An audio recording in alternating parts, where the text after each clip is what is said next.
There's something uniquely terrifying about a villain who doesn't need to shout, fight, or even raise his hand to destroy people.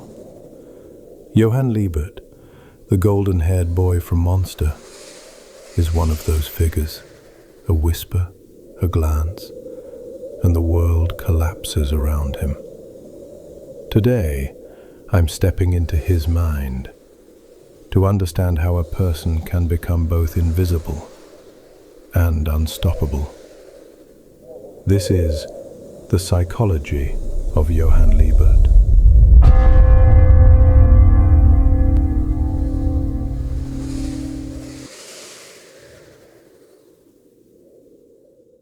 When we first meet Johan, he looks harmless.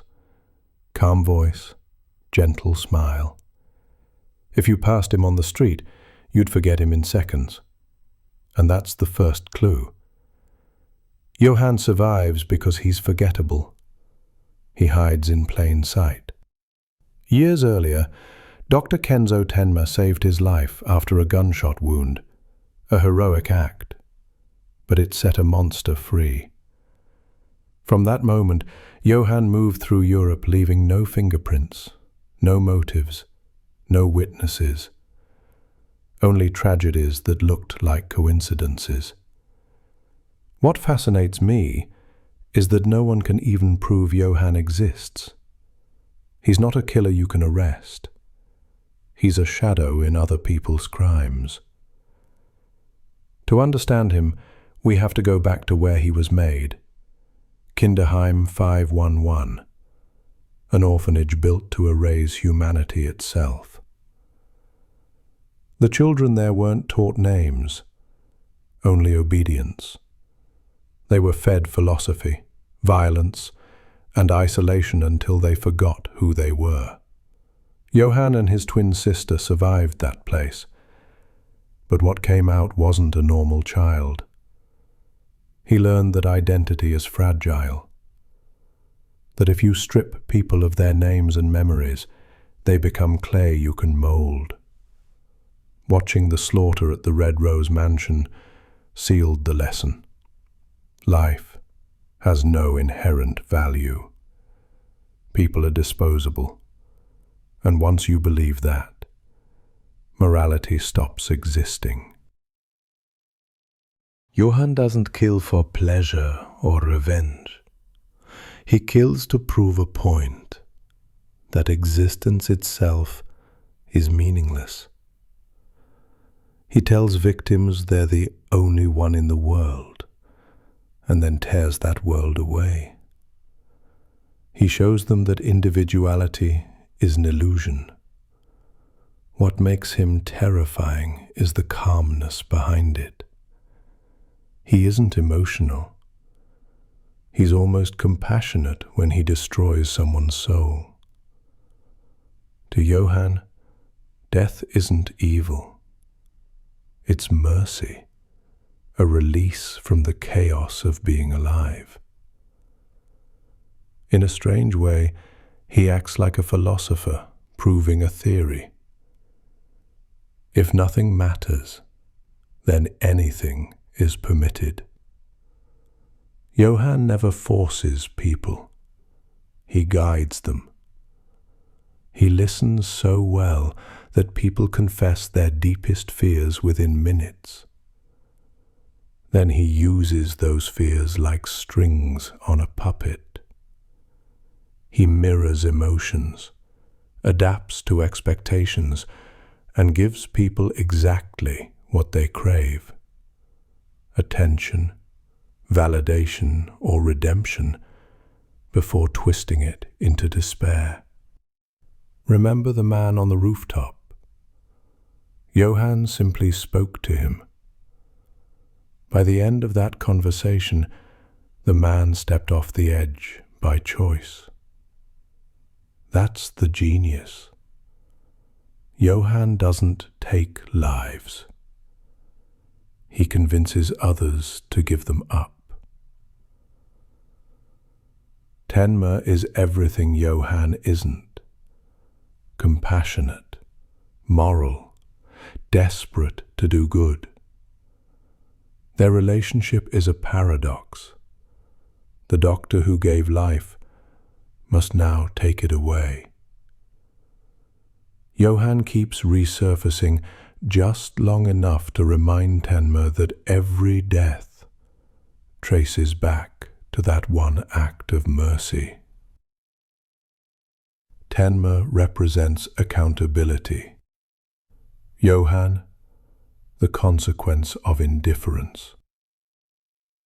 Their chase isn't hero versus villain, it's guilt chasing the absence of guilt. So why can't anyone stop him? Why does he feel untouchable? First, he leaves no evidence. Johan rarely kills directly. Others do it for him, believing it's their own choice.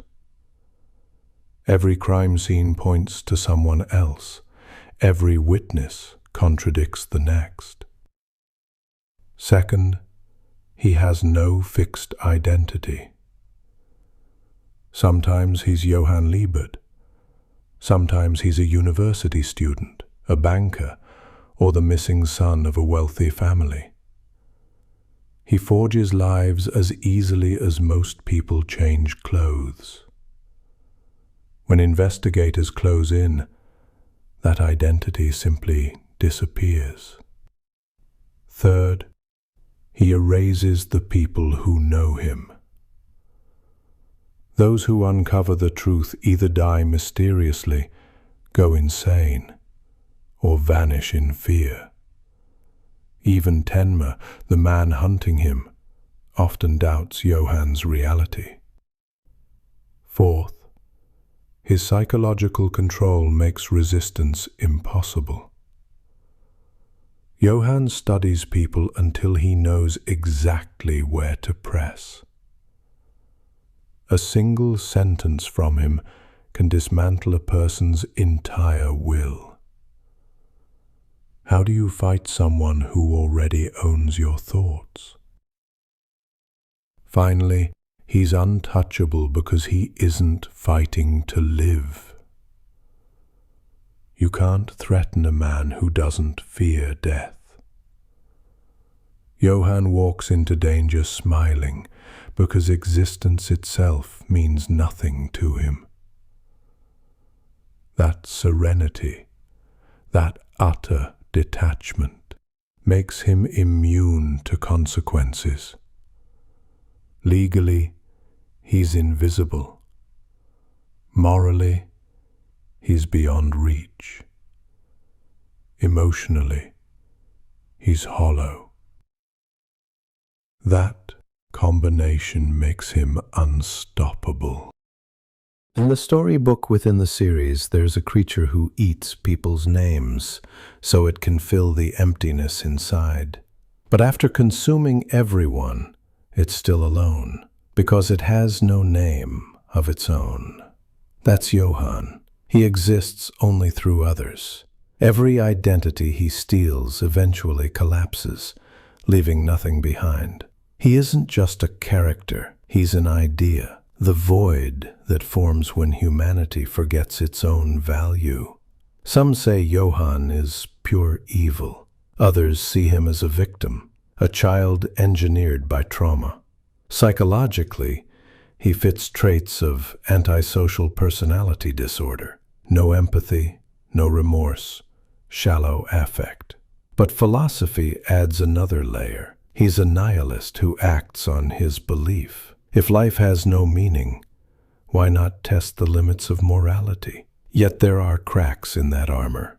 He protects his sister. He cries when confronted with the story of the nameless monster. For a moment, you see the child that might have been saved. And that's the tragedy. Beneath the monster is a human being who never got to exist. Johan Liebert is terrifying because he's real.